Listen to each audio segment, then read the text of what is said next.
অনেক জায়গাতে আমি ব্যান্ডেলের ফ্ল্যাট দেখেছি, টুসরুতে গিয়েও দেখেছি, কিন্তু আমি আমার ঠিক রিকোয়ারমেন্ট মতো পাচ্ছিলাম না। তো ফাইনালি রিকোয়ারমেন্টের থেকেও একটু বেশি পেয়ে গেলাম যখন আমি এখানে আসলাম।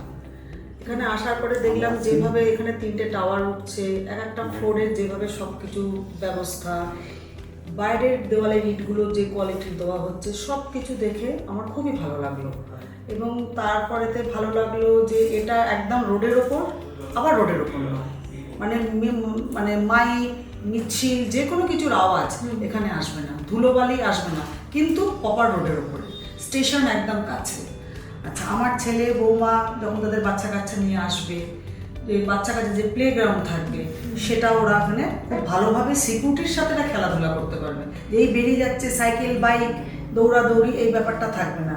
যেমন একটা পুরো পাড়াঘরের অ্যাম্বিয়েন্স এখানে একটা ভাইবসটা টোটালি থাকছে। এরপর তারপরে এখানে একটা জগিং আছে, তোমার বাগান করার ব্যবস্থা আছে। এগুলোতে কি হচ্ছে, প্রত্যেকটা মানুষ এসেই যে একটা ঘরে ঢুকে যাওয়া, কেউ কাউকে হয়তো চেনা গেল না, কিন্তু এই জায়গায় যখন কমনভাবে সবাই আসবে তখন কিন্তু প্রত্যেকের সাথে প্রত্যেকের একটা আবার পরিচয় বিনিময় হবে এবং প্রত্যেকে চিনতেও পারবে। রোজকার একটা কিন্তু অ্যাটাচমেন্ট কারোর সাথে না কারোর সাথে একটা থেকে যাবে। এইগুলো আমার খুবই ভালো লেগেছে।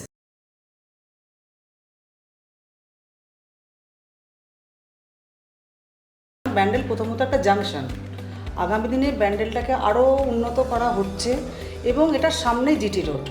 যদি মনে করে কেউ চুঁচড়ো যাবে, সামনেই অটো পেয়ে যাবে, টোটো পেয়ে যাবে, এখন অ্যাভেলেবেল। স্টেশন যদি রাত্রিবেলা কিছুই না পায়, সে হেঁটেও চলে যাবে, আর যে কোনো দূরপাল্লার ট্রেন ব্যান্ডেলকে কিন্তু ছুঁয়েই যাবে। প্লাস ব্যান্ডেল থেকে ব্যান্ডেল লোকাল ছাড়ে, এমন নয় যে না বর্ধমান থেকে ট্রেনটা আসছে ভিড় হয়ে ওই ট্রেনেই আমাকে কয়েক সেকেন্ডের মধ্যে উঠতে হবে, সেরকম না।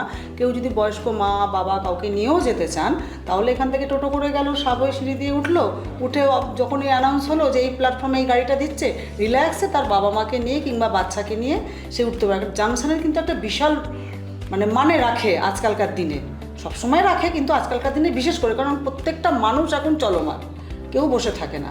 তো এইটা সুন্দরভাবে এত নিকটে ব্যান্ডেল স্টেশনটা নয়, ব্যান্ডেল জাংশন স্টেশন এতটাই নিকটে, সেই জন্যে এটা তো অনেক বেশি মাইনে রাখে এই পজিশনটা। একদিকে জিটি রোড, দুপা এগোলেই জিটি রোড, প্লাস একটুখানি আর হেঁটে চলে গেলে কিছু না পেলেও ওয়াকিংয়ে চলে যাওয়া যায় একদম। এটা তো সব থেকে বেশি। আর পাশে তো ইএসআই হসপিটাল আছে, হঠাৎ করে যদি প্রাইমারি কারোর কোনো রকম একটা প্রবলেম হয়, যেগুলো প্রাইমারি স্টেজ, তারপর হয়তো তাকে যেখানে খুশি কলকাতার পাঠাতেই পারে পেশেন্টকে, কিন্তু প্রাইমারি স্টেজ যে কেউ কাউকে এমার্জেন্সিতে তাকে মানে তৎক্ষণাৎ কিন্তু সেই সুবিধাটা দিয়ে দেবে, সেটা